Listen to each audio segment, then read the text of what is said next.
Abantu bataano abadde batambulira ku bodaboda nga beeyuna okugenda okulya Ssekukkulu tebasobodde nate kutuuka gye babadde balaga bodaboda bbiri bwe babadde batambulira betumereganye n'emmotoka ku kavule nga wakava MPJ.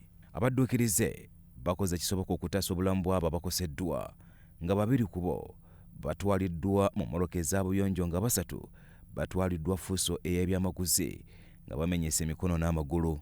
Poliisi y'ebidduka weetuukidde mu kifo kino ng'abamu ku balumiziddwa baggyiddwa ku luguudo wakati bodaboda we zitomereganidde era nga bano bayambyeko okubassa mu mmotoka ezibatutte mu ddwaliro MPJ.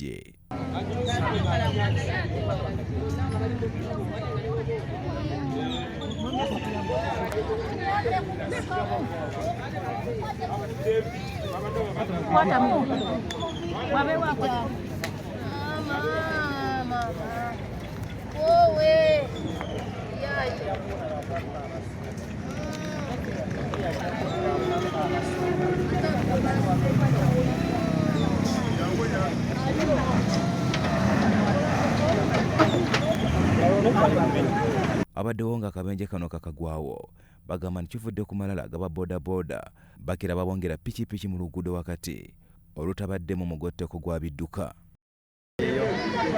Yawomesa Nakabululu. Badde bameka? Badde bataano. Bodde baddeko abavubuka omuvubuka omu n'omukyala. Bodde ey'okubiri baddeko abavubuka basatu. Olowooza ki ekivuddeko akabenje? Badde kuvuga bubi. Badde bavuga bubi. Abavuga batadde mu buvunaanyizibwa mu mbuga gye badde bavugamu. Ku bataano abaddusiddwa mu ddwaliro kwegwattiddwako n'omusiraamu asanze abantu bano wakati mu luguudo ng'avuga pikipiki ye wakati mu kutya n'agwa ekigo n'azirika.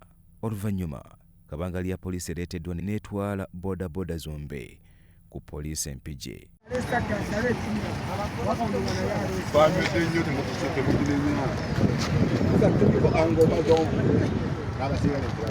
Akabenje kano we kagudde walina ebyafaayo eby'obubenje nga mu mwaka guno gwokka gugenza okukomekkerezebwa nga waguddewo obubenje obw'amaanyi 36 ne wafiirawo abantu 12.